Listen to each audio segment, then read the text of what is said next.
Hello, this is Watch It All About with another watch review, and in this video we're looking at the Erroyl Regent Nero. So before we have a look at the watch and discuss the watch, I thought it was nice to just share the packaging with you. I like it when a watch manufacturer, especially affordable watch manufacturers, really make an effort with their boxes and their packaging. So as you can see, we have a nice outer box, and then within there we have a lovely wooden presentation box. Just remove that. So there we go. It's like shiny piano style with the Erroyl logo on the top and the logo at the front, and then we open it up and there we have the watch. So we have Erroyl at the back there and a little tag. This little section also comes out, which is a cool little touch. And then underneath we have a polishing cloth and a booklet as well. And also, if I can get that bottom thing out. Come on. And also the warranty card at the bottom there.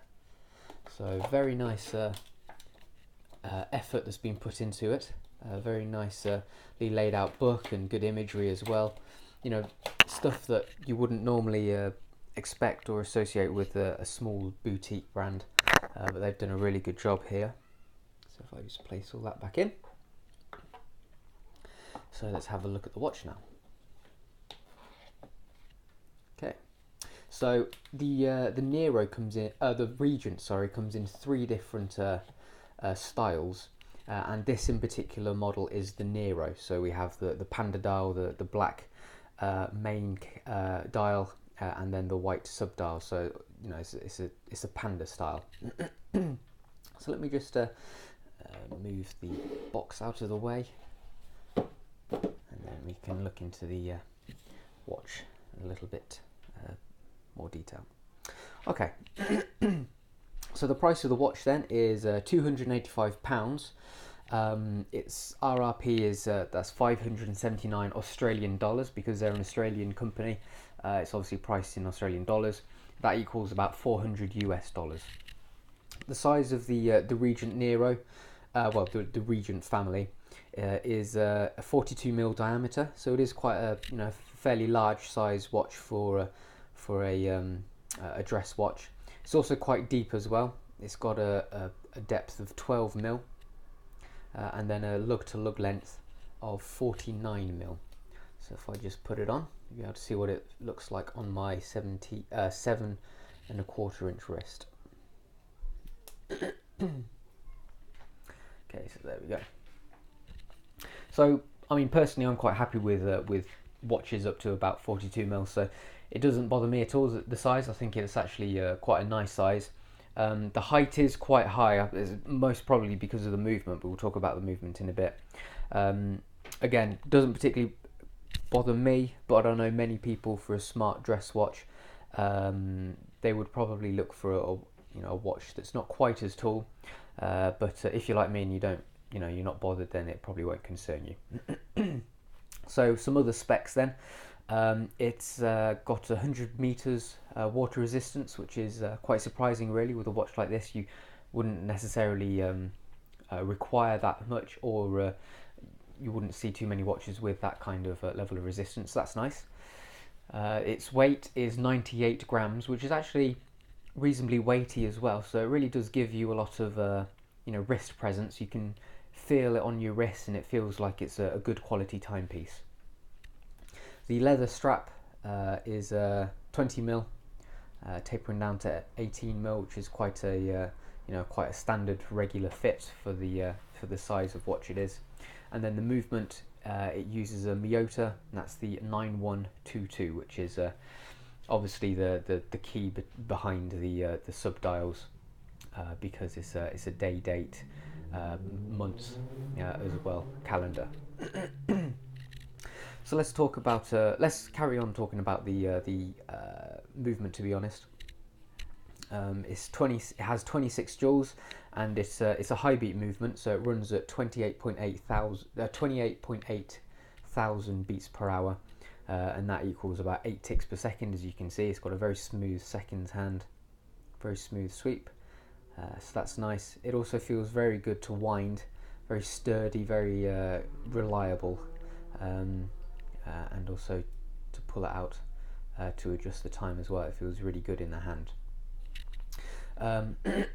So we have 3 different forms of date keeping as well. We have the date at the bottom, we then have the day, and we also have the month. To control the month, we have this pusher up here, so you just push it and it advances the month. To control the day and the date, so you would change the day as normal, just pull it out to position number 1 and turn it clockwise. To change the day, you just turn it anti-clockwise and it advances the day. Now the pusher is a nice little touch. Personally, I'm not so sure about it though. It looks quite nice, you know, it's quite unusual, but from a practical perspective, I think you'd probably end up accidentally pressing it and then you'd advance the month and you'd be like, oh great, so I've got to go all the way around the year again to put it back to the correct month. So, you know, some watches, you have the tiny little pushers where you have to have the little tool.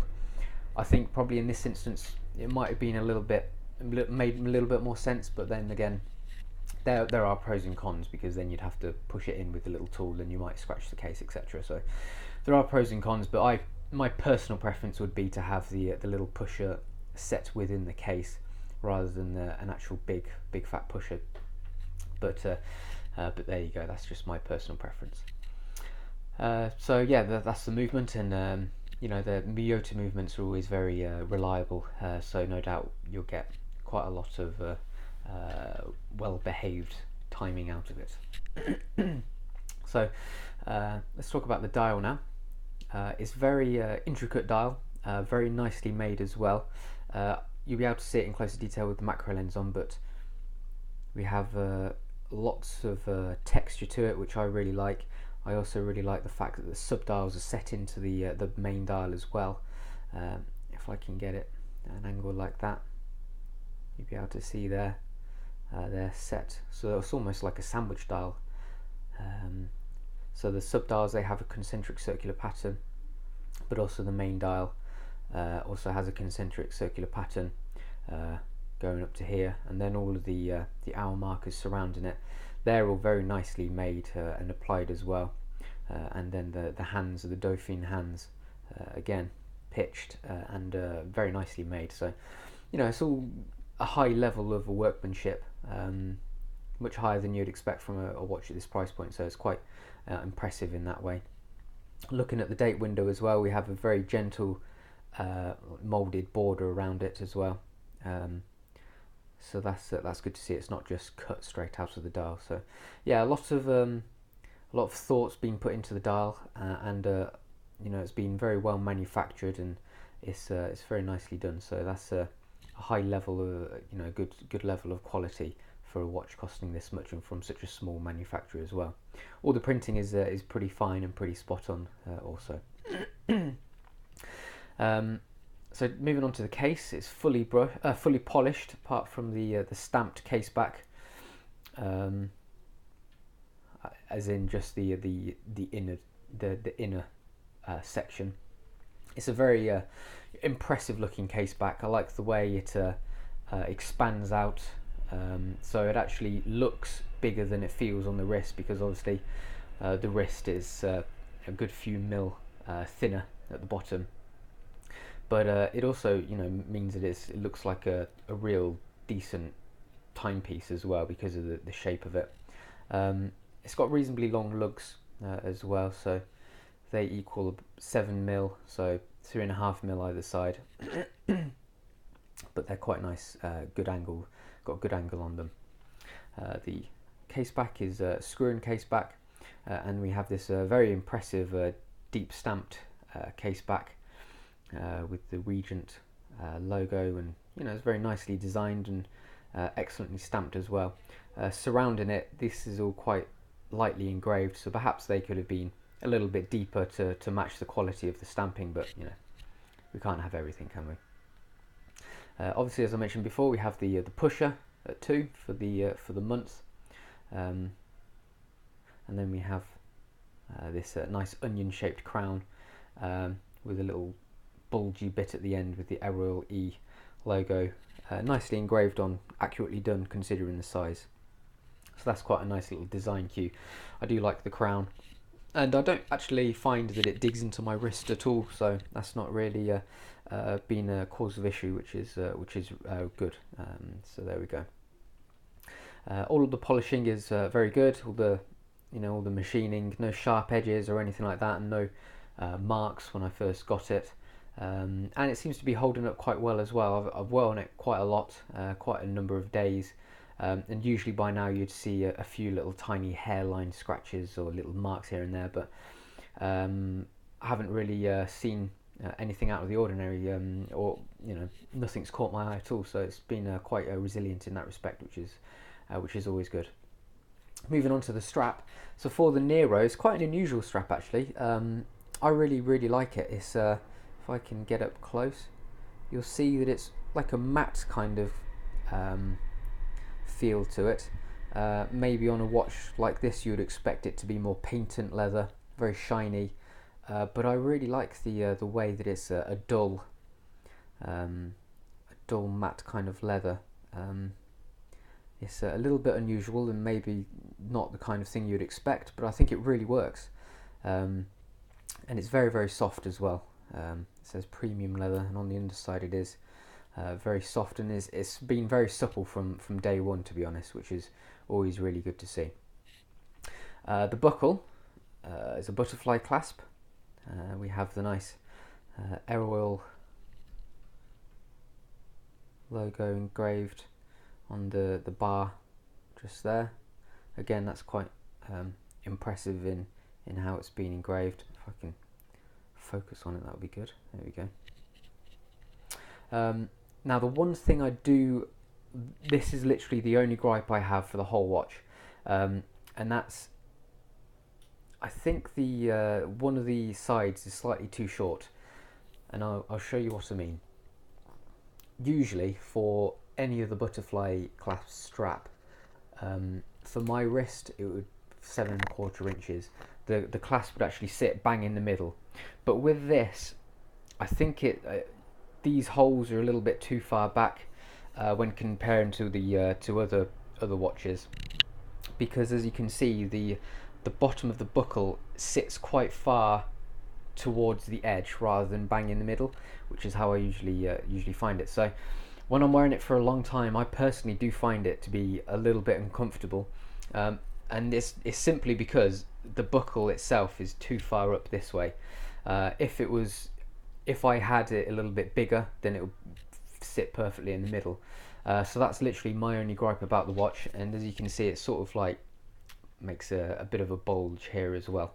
The strap in itself is beautiful leather, as I mentioned before. It's very nice quality.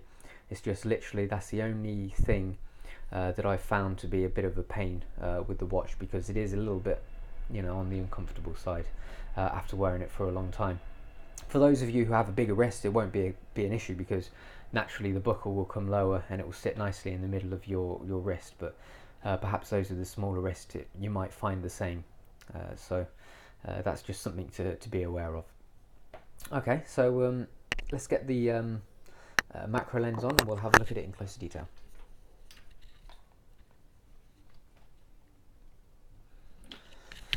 Just give it a quick wipe.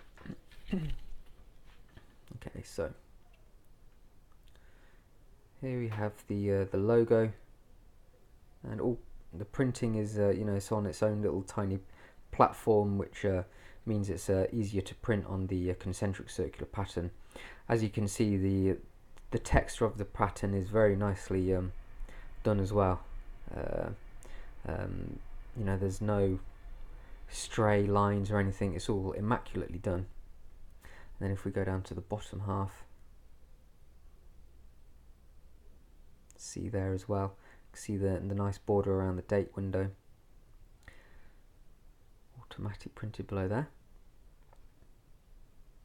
Moving on to the sub dials, you see the step down,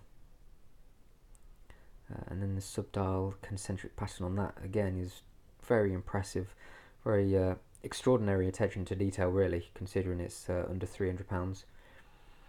Lovely Dauphine hands as well, again excellently made, nice and long and thin as well.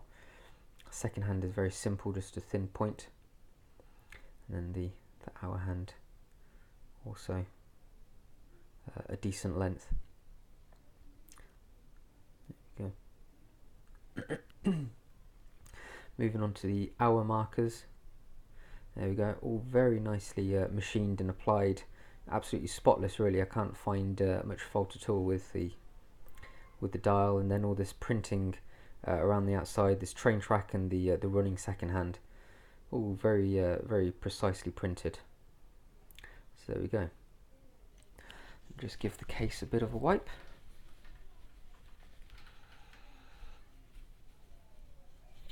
So let's have a look at the crown. There's the E on the crown, very nicely engraved considering the size, and here's the crown itself as well. So if I give it a turn, you can see it gives you enough grip to wind the watch. And then here's the pusher for the month, just push it in like so.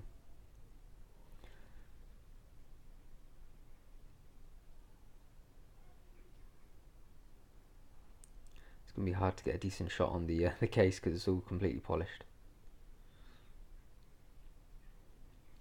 So moving on to the case back.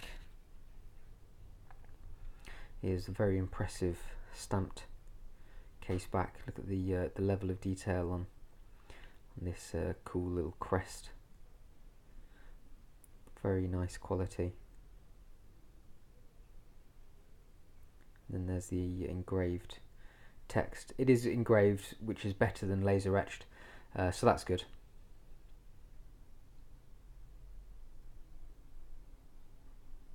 There we go. So just moving on to the strap now, just show you the top. You can see like this matte kind of finish to it, and then some black stitching to match as well. And then on the underside,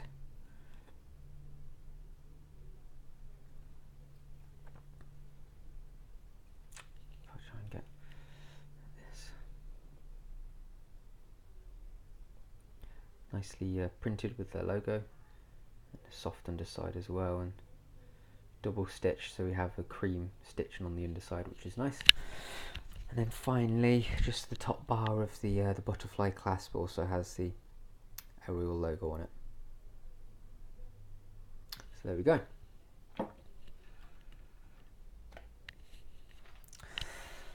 So, costing £285, I do believe you are getting a lot of watch for the money. When you consider the whole package, you know, the case and the watch, there has been a lot of work that's been put into it, and I really like Erroyl. I've reviewed all of their watches to date, and with the Regent, they've gone and impressed again. Not only is it a really nice looking watch, you can't deny that it's very smart, but at £285 it also is good value for money as well. So with my only concern being the position of the butterfly clasp, you never know, that might get rectified in the future anyway. That's really the only concern I have for this watch. Very nicely made, incredible attention to detail considering the price as well. When you think of the amount of work that's been put into it, having the dial constructed in such a complicated way, with such a high level of complexity and attention, it's really impressive. So I really do hope this proves to be a popular watch for Erroyl, because they are just a really nice company, and I know the people behind it quite well, because obviously I've been there since the E30 Heritage was released for their very first model. So I really hope they continue to grow from strength to strength. So if I just put it on one last time, be able to see it back on the wrist.